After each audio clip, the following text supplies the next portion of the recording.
7 Lithuanian men walk into a bar. Everyone knows what happens after that. All right, we sound good. This one is by a gentleman, Steve James. I think I covered this guy before.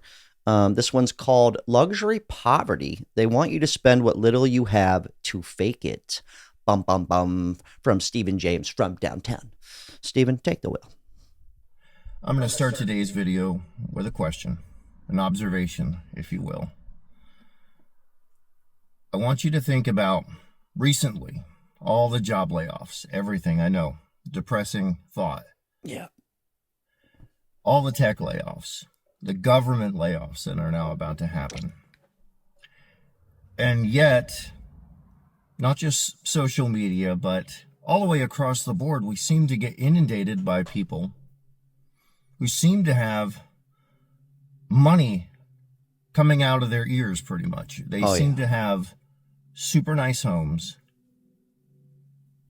sports cars even in some cases, and money to burn on clothes and things of that nature, where it seems almost unlikely, if not impossible. You start to look at them and you start to wonder, how in the world? Well, before he keeps going, I just want to throw something out there. You've got to be rich just to drive a Honda Civic. A new 2025 Honda Civic. You got to be balling, dude. We're talking $500 car payment. I just want to throw that out there. Yeah. Yeah. just something, just a thought. You never think to yourself, Toyota Camry, that dude made it. You never think that. Well, now I think that. I see somebody in a brand new Mitsubishi Outlander. I go, that is a practical gentleman who has got it all together. I'm just kidding. Mitsubishi's like the cheapest cars you can get. Anyways. I want to introduce you to a term I've heard thrown around out there quite a bit called luxury poverty. Oh, yeah. Luxury poverty being the new sort of standard that's out there where 99.999% of especially Americans that are exuding this sort of opulence are creating a front to make it appear as if they are far wealthier than they actually are.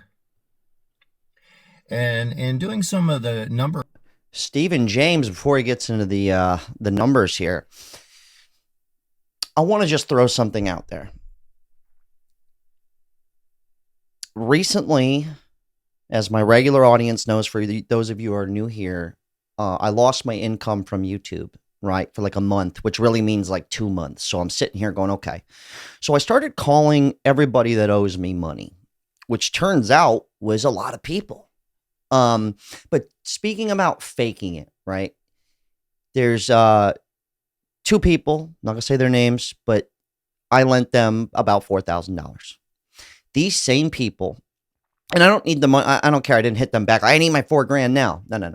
I just said, hey, make a little payment, $200. I don't care, just something, right? Because they don't have the money to give me anyways. I'm going somewhere here. All right. What I'm saying is both people drive brand new, well, 3 years old, was brand new BMWs. Okay. If we were to both pull up to the party, I drive in my car, they drive in their car, and get out of the car, you're going to say to yourself, that guy, me, definitely would have to borrow money from them. But actually, it's the other way around. That's the funniest part.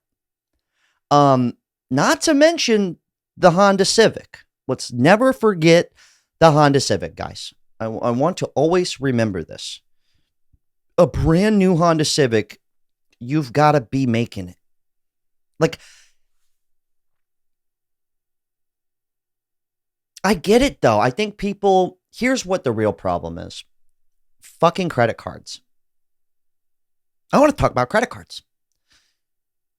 You can't just give people, here's $7,000. Here's $10,000. They don't even have, they're gonna spend it, dude.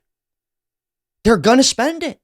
I'm guilty. I remember the first time I ever got a $3,000 credit card, I said, sing. I'll pay it back. Yeah, right.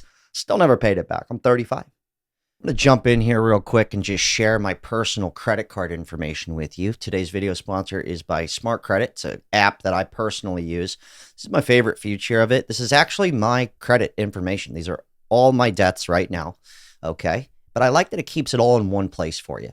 I don't need to go open a bunch of apps and things like that. But here's another one of my favorite features is it shows you all your credit scores based from every credit bureau, which I really like. I'm at a 730. Pretty solid considering I was at a 500. Gives you your auto score if you want to make a bad decision and go get a car. Okay. Your insurance score. Apparently, insurance now grades you based on your credit, so that's perfect. Okay. Just keeps getting worse. This is a funny feature. Your hiring risk index. Yeah, hiring people are going to look at this score. Right now, I'm a B student. I'm not even a B plus. Not a good look. But here's another cool thing that Smart Credit's actually really helped me with is right here. So right here is like the score tracker and your score builder and your score booster, right? So we want to do plus 90 points or plus 78 points. They're going to give you the exact thing to do. Like all you do is got to click on it. You go, how do I boost my score? It shows you how much you need to pay to boost your score and exactly what cards you should pay off first. Actually really dope. Here's another cool thing too. Let's say you have like claims on your account and you know, you'd have to hit them up and dispute the claim. Well, they'll do it for you. They'll not even do it for you. They will send them a handwritten letter. Okay. Not that it's a guarantee, but they go the extra mile. Right? It'll be like, I would request a goodwill removal of this negative rating to be reported on my credit card report. And they'll send them a physical letter. Okay. Go the extra mile. And it might not work, but they do it on your behalf. So you don't have to sit here and go do that to 7 different entities. But right here, John Smith, he was found on 6 websites. They're trying to sell John Smith's information. You should have saw mine. I had 58 websites, dude. I'm still fighting these fools. I'm like, no, get these guys off. So that's a really cool feature that I like too. But really just the building the credit score feature is my favorite part. You go to smartcredit.com or download them in the App Store. And if you use my link down below, you get a 7 days for $1. 7-day kind of free trial. $1 is basically nothing nowadays. But anyway, shout out to Smart Credit and yeah, get your credit right or don't. Yeah. Well, now my credit's good now. After years of not being good. I'm just saying though, okay? And the same thing goes when he talks about luxury cars and all this stuff. They go, hey, do you want a $55,000 car? They go, I've never even had $55,000. He goes, exactly, here you go. He goes, really? That's how it happens though. It's all borrowed money, borrowed time. Time is money. Also, before we keep going, the caddy shirts are back in action. I have the link down below. We got the new colorway in, the Krispy Kreme Johnny Jingle Krispy Kringle. Got the classic black in, and also everybody, I was giving away 5. I already picked you guys from Facebook, so the polls are closed on that. Okay, I picked 5 people, and I'll announce them sometime this week. Anyways, back to Steve James from downtown. Steve James is a 7'7" gentleman. His wife still left him, even though his penis is oddly average. Anyways, I'm just kidding. I don't know why I said that. Sorry. For crunching and everything, I've begun to see the pattern that had shifted over the years, and follow with me if you will. Remember back into the 1990s, the early 2000s, when you might have been able to buy a home in some parts of the country for a nice home too, 150K. You might be able to get a used car, have it paid off, drive that thing around for a period of time. Are you kidding me? I live in South Florida. Houses over here going for 400 grand. 2001, 70 grand. $70,000. $50,000. $40,000 from downtown. Yeah, go work at fucking Costco, dude. Buy a house with a garage. Yeah, and have a wife. I know. Just gonna laugh it off. Time, and the higher priced ticket items were the TVs, the game systems, some of the trips that you would buy and pay for. Your basic necessities and things that you needed to live weren't nearly as priced out as all the extras were.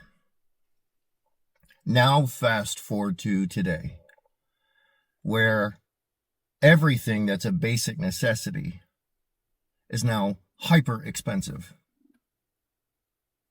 Housing prices have skyrocketed way out of reach. There are places not far from me that used to have homes that were $150K that are now over $1 million. And that's Oh, 1,000%. I think the best is like, so I just went to, okay, so when I had lost money from YouTube, they said, you're not monetized anymore. And I had a sponsor that I was working with months back, a year ago, and they reached out to me and they were like, hey, we will pay you. They just sent me $5,000. And next thing you know, I'm in Texas for a week. That's why I haven't been here. So I'm at this YouTube convention, repping this brand, right? Which I really fuck with, connect with me. It's when you, it's this thing, when you see the phone number come up, it's that company. It's free in the App Store if you're like a YouTube creator or somebody, or like a consultant. It's like per minute versus like having to book an hour or 30 minutes. You could just, they can call you and it's per minute. They do the billing and everything. Super dope. But my point is like, I go to this thing and they paid for all my expenses. And thank God, right? I said, I'm going to go get the fucking money. Lord knows we need it. But there was like thousands of people there. Thousands. And a lot of them are like making money, YouTubers, doing really good. And then I would say 40% of them are aspiring YouTuber influencer people. But dude, just the trip alone, I mean, thank God it was covered. But I mean, like, I don't know how people go on vacation all the time. Like, my girlfriend wants to go on vacation all the time. I'm sitting there like, dude, like, like you got to be rich. If you're going on 3 vacations a year, you're fucking loaded. And you drive a Honda Civic? Really? That's what you mean to tell me? Yeah, I'm getting pissed. My point is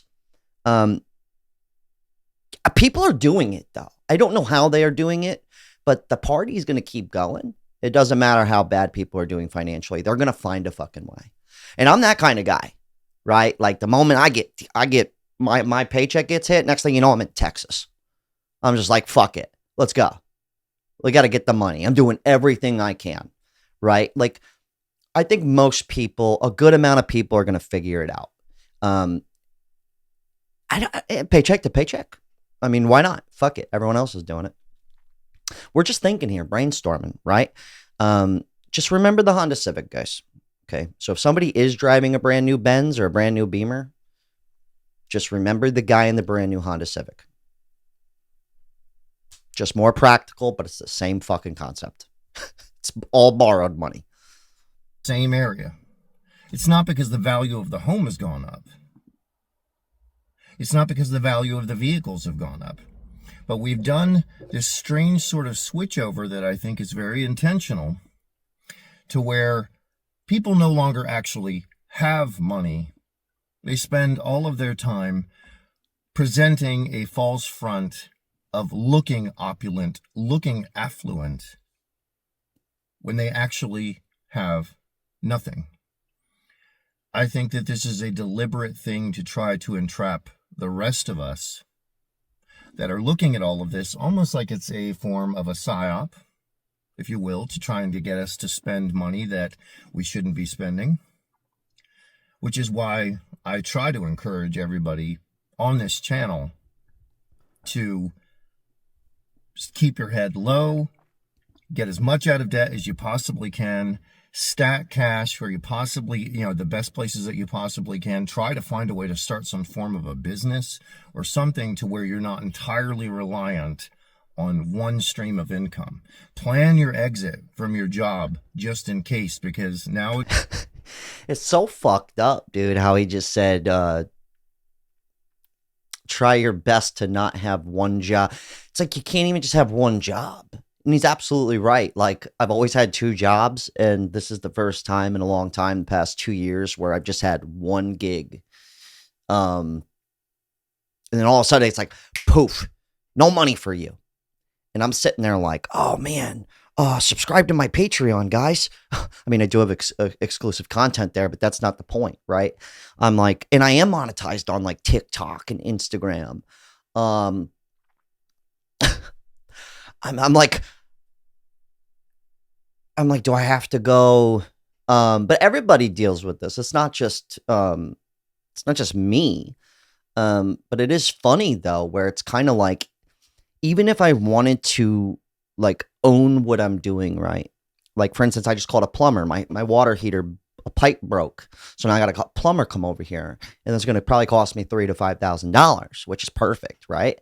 Um, but even like that, even the plumber, actually, they're probably not as bad off. But what happens to the trade guy when people can't afford them?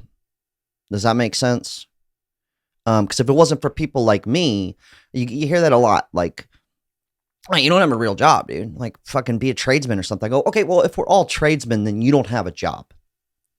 Then you're not making any money, right? Like, if we all know how to do it, you're fucked. I'm fucked. We're all fucked. It's great. I love it. Steve James from downtown. But that's just something to think about. But when it comes to like the internet shit, even if I wanted to own it, right? Like, here's where I'm going with this. YouTube, technically I work for YouTube. I'm a freelancer for Google. All hail Google, right? TikTok, I'm a freelancer for TikTok. Instagram, freelancer from Instagram. But even if I had my own website, Lord knows I can't sell DVDs. No one's going to buy that. People pride themselves on not even owning a DVD player. So that's great, right? So you or music, you can't just be an underground independent artist, sell 10,000 CDs in a year out of your trunk and make a living anymore. No, your new car doesn't even have a CD player. So even if I had my own website, I still am borrowing the website. I don't own it. It goes deep. It's almost like control your own destiny. Stocks and bonds. It's almost as if you really are just gambling and you got to have a couple of avenues. It's not that serious, right? People are making it work. It's really not that serious.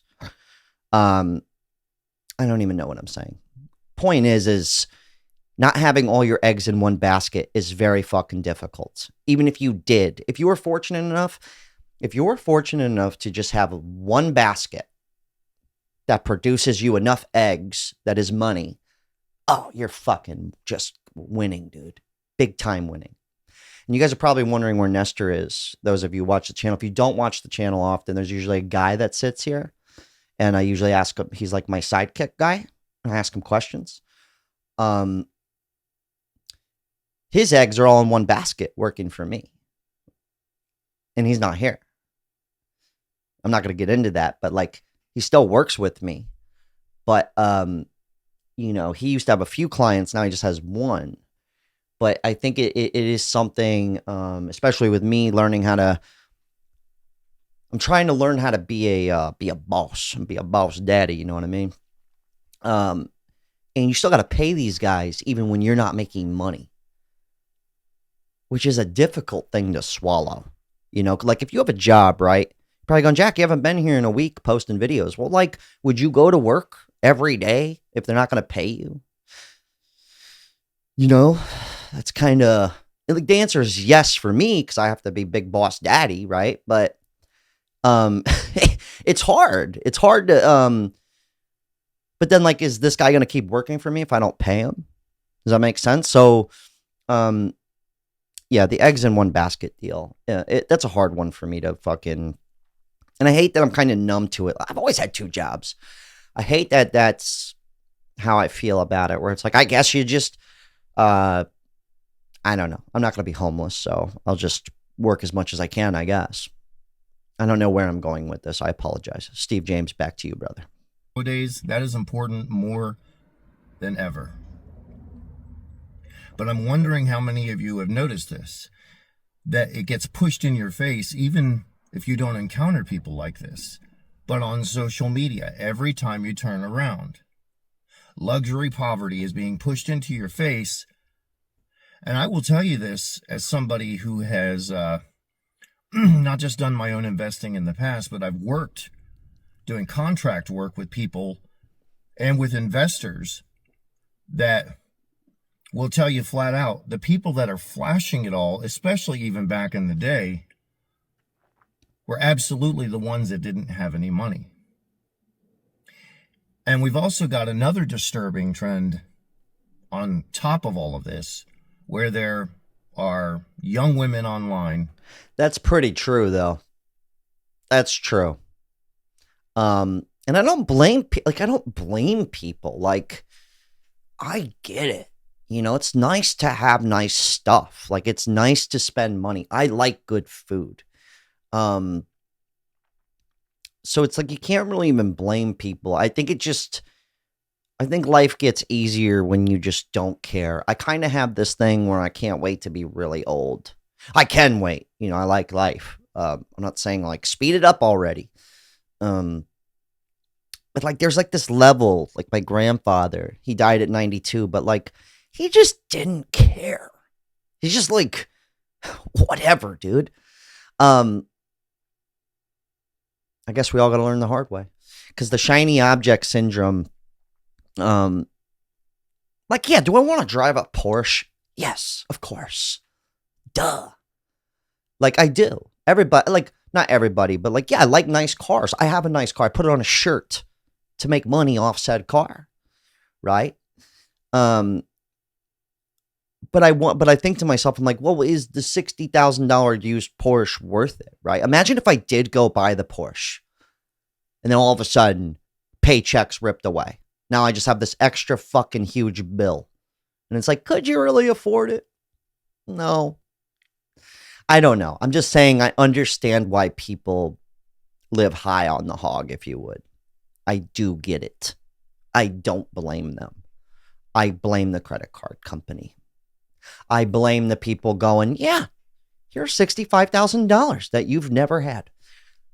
That's who I blame. They know what the fuck they're up to, dude. It's genius. Money makes money. Advising other young women to chase after that false front as something that they should be aspiring to try and lock down, a guy that's putting forth some sort of a, you know, luxury poverty front so that it looks like they're hitting the jackpot when they get involved with this individual. Which is the irony of things, is their approach, the young women's approach, is completely false, dishonest, and then they get mad at the young man's approach, which was also completely false and dishonest, when the con artistry kind of cancels itself out on both ends. Dude, that's so funny. I had this happen recently. So this chick who's friends with my girlfriend, right? Or not friends, but before we go to the comment section here, I'm gonna get in the comments, but this is kind of fucked up. So she has no idea about my YouTube channel or that I make a good living. She just sees exterior, right? And I don't care, right? People are going to perceive me when I pull up in my 2007 old cop car, right? Like, that's just what they think. You're either grandpa or you're black or you're broke. That's kind of how my car is perceived. It just is what it is, right? And she sees me on Instagram. We don't have a big following. You don't even make money on fucking Instagram anyways. I'm monetized on there. You don't make shit unless you're selling a product or something. But this chick reaches out and goes, oh, are you dating this guy? Because she sees like a photo of us together. She's like, yeah. And she's like, you deserve better than that, sis. Like, dating some bum loser. And, you know, I'm sitting there like, what? I'm like, who is this person? I go look at her page. I'm like, she's like 40 and she's single. She's still chasing like some rich guy that doesn't exist. Literally, like, this is the person. And I just discarded it, but it was just funny to bring up, that it's like, no, you're looking for me.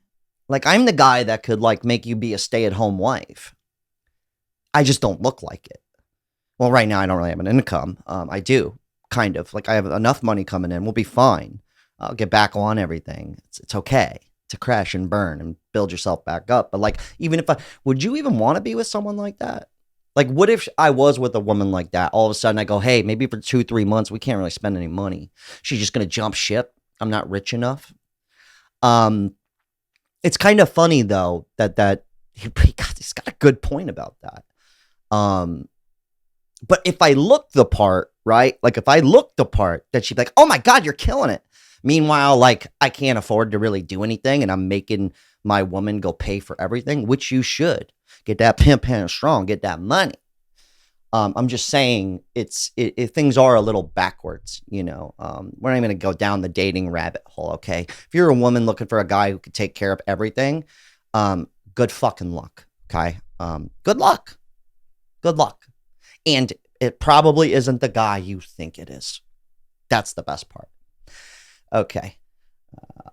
This guy's also, his name's Stephen James. He is a 7'7" gentleman from Minnesota. His uncle is, I don't know what I'm saying. Okay. He's a cool guy.